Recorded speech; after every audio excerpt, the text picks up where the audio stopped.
Hi, my name is Jennifer. Welcome to my channel. I hope that you will like, share, and subscribe. I talk about narcissism on this channel, and I am a survivor of narcissistic abuse. I have been in narcissistic abusive relationships pretty much my entire life, and I have been in recovery for the last 4 or 5 years now. So I have lots of stories that I can give. Sometimes I have a hard time doing that, but over time, I'm sure as I do my channel, it will be a little bit easier for me to share with you. I'm asked lots of times why I do talk about it. And I have to be honest with you, it is still a little uncomfortable for me to do it in this way, but I feel it's important to bring awareness and let people know that there are people out there that prey on good people.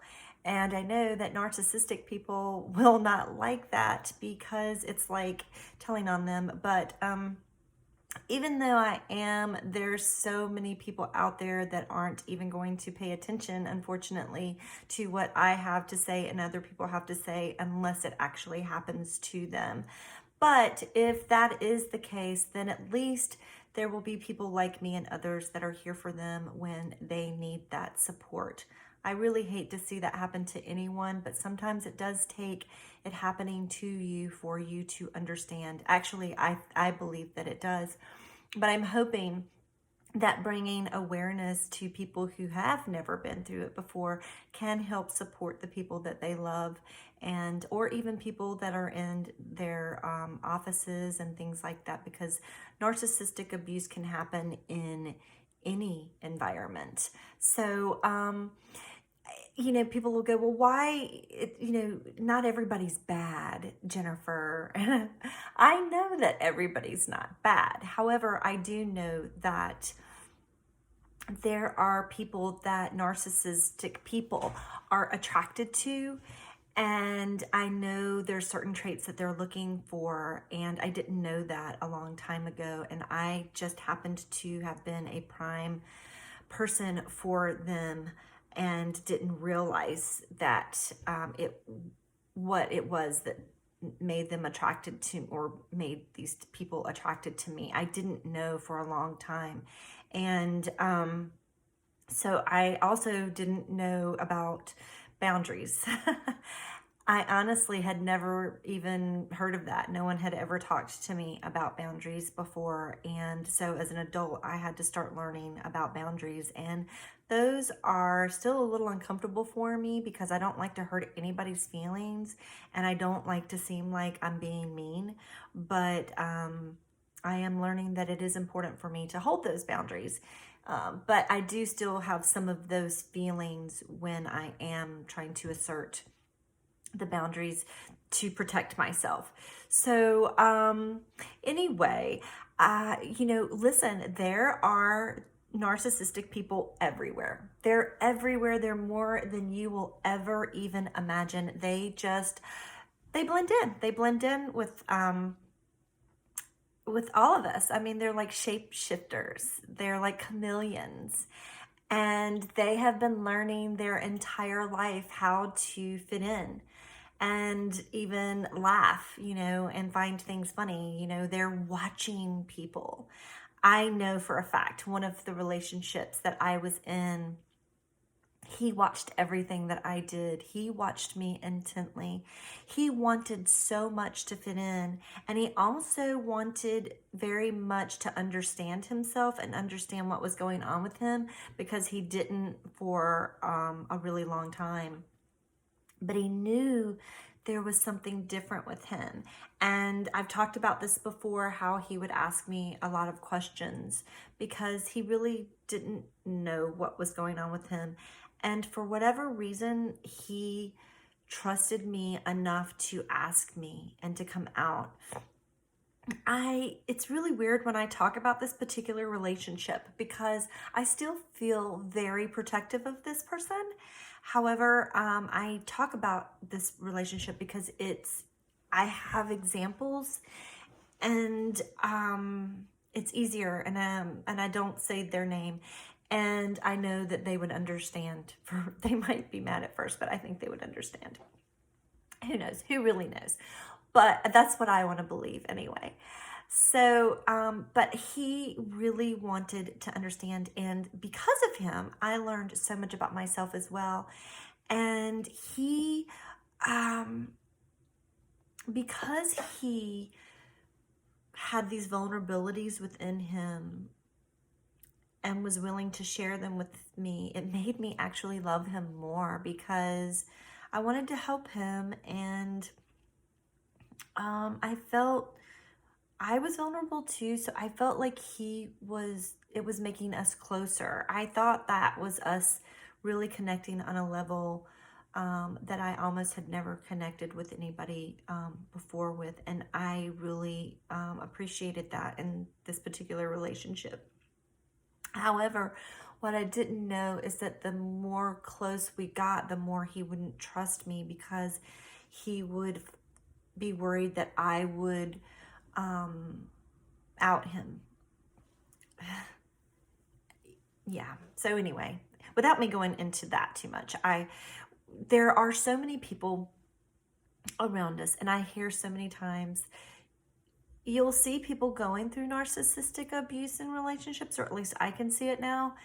And it doesn't matter what you say. They have to be ready to understand what they're going through and been through it enough to be ready to be done with something. A lot of people know that I talk about narcissistic abuse, and they'll recognize things that they're going through, and they'll come to me, but then they'll go back to their narcissist and they'll immediately want to protect their narcissist. I do understand that, because I have been that person. I'm still somewhat that person. I understand wanting to protect them. They are human beings too, and they have also been abused and gone through a lot. And it isn't right what they do to you. However, they are people. And if you're an empathic person, you're going to have empathy for them no matter what. And so I do understand that. However, when you go back, you are going to repeat the cycle, and then you're going to come back and say the same things again. And it's hard to believe that you could go through something like that. And there's a show called Dirty John, and the guy that is in Dirty John, I believe that he was a sociopath.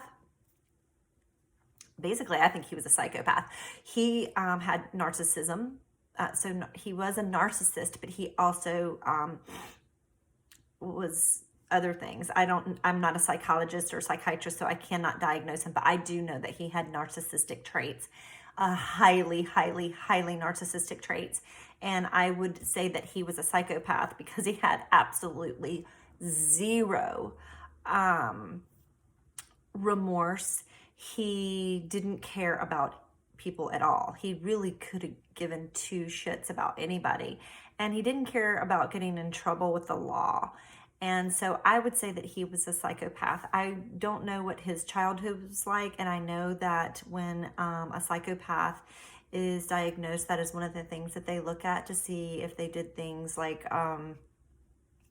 kill animals or burn, like to burn things down, or get in trouble a lot as a child, defiant, like skipped school all the time and was in trouble at school. They do look for that.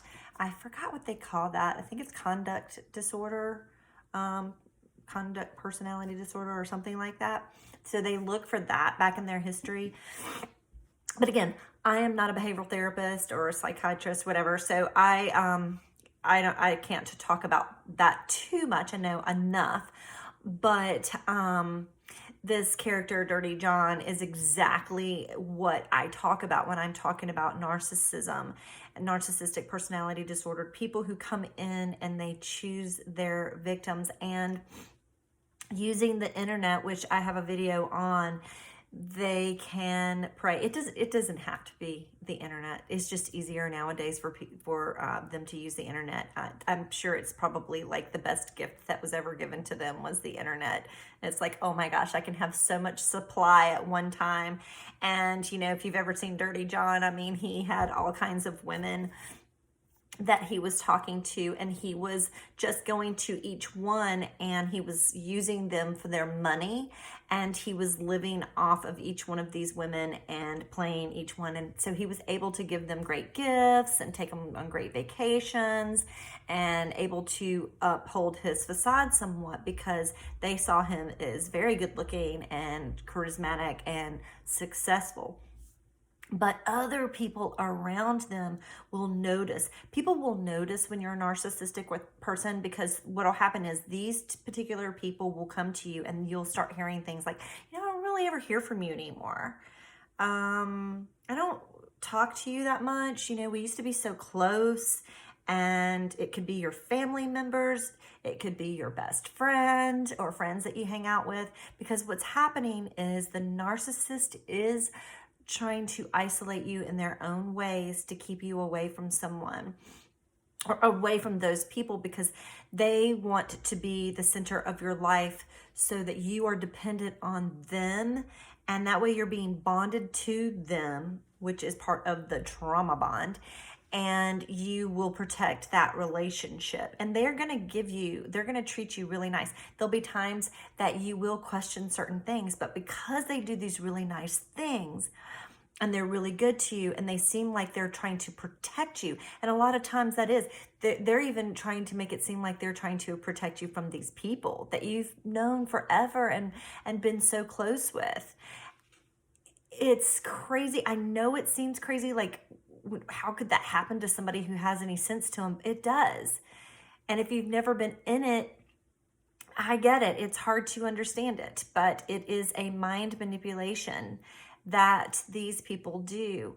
And you do need to be careful. And if you've never seen the show Dirty John, it is a true story. This guy, he basically, with this particular woman that they based the show on, he had just gotten out of jail, I believe, 2 days before he met this girl, a woman. And she was a very smart woman. And, she was very successful on her own. And it was her children that really was looking at him like, what the heck? But she wanted love. And a narcissist knows that. They want that too. They want it so bad. And they know that we do as well. And they know exactly what to say and do to get that. And they've learned lots of tactics and lots of things to say. And they know what a lot of women are looking for, especially in certain age groups or whatever. But it doesn't even matter your age, doesn't matter what you look like. None of that matters. What matters is whatever the narcissist is wanting. So let's just say the narcissist wants to live a higher lifestyle. And he is like, look, I need money and I'm not really good with money, which a lot of them aren't, because they spend it like crazy. And so I'm not saying all of them aren't, but they may go after women who are successful so that they can live off those women, right? And get the benefits from that. So they may spend money on them at first, but really in the end, the woman is going to be the one who's doing all the spending. And it's going to be like, what's going on here? They will start to question it, but because they're so bonded. And also they can use sex as well. Sex really, to a lot of narcissists, isn't that important. I mean, maybe to a somatic narcissist, but they know that they can get women with sex. And they're, a lot of them practice really, they've gotten very proficient at it. And so they can bond a woman through sex. Not all women, but some women can be bonded that way. And it is one of those things that when you find out that you've been duped, that you just can't, you can't believe it. But listen, if this stuff wasn't happening all the time, you wouldn't see shows like Dirty John. You wouldn't have the ID channel, Snapped, all these channels that are compelling, that you sit there and you watch movies. All the movies that everybody is like, whoa, these movies are, it gripped me from the beginning to the end, like A Girl on a Train. Movies like that. we wouldn't have movies like that if there weren't so many people out there doing this stuff. All these like popular movies that over the years that we have enjoyed watching one of the main characters is a narcissistic person. If it is a movie that is like a thriller like that, and it's some kind of fatal attraction, my God, these type of movies, there's a narcissist and then there's the victim. It could be a couple of narcissists. When I sit there and I think about fatal attraction, I kind of, that husband there, I think he was a good old narcissist too. Michael Douglas. And then he got wrapped in with a narcissist. Actually, I want to say she was borderline personality disorder. They might call her a narcissist, but borderline personality disorder and narcissism can go hand in hand. So, but we wouldn't have movies, shows like this. And, when you're watching ID channel and all these detective channels like that, and you're into the crime and it's these relationships, these are true stories. And there's a lot of shows like that keep people entertained at night.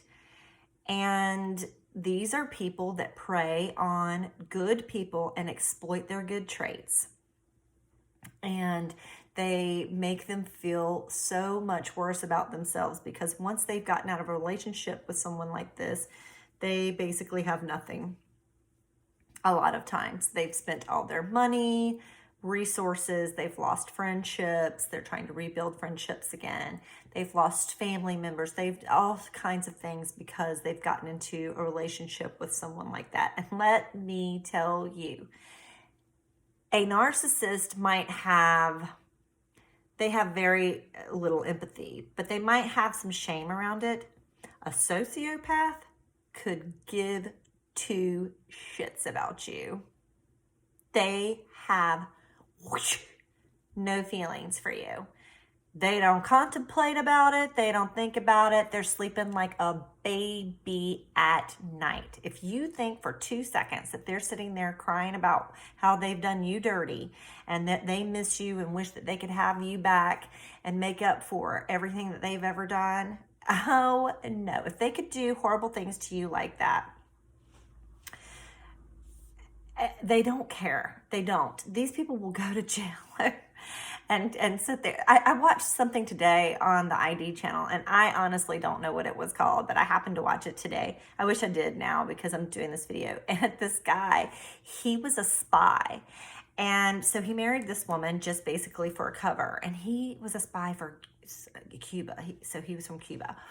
And it was on the ID channel, so if you can find that, then maybe you can see it. But this guy literally married this woman. He went to church. He knew that he could find a woman in church, and she was recently divorced, and so she was vulnerable, and within 4 days, he asked her to get married, and she was older. She was 40, so she was ready to get married.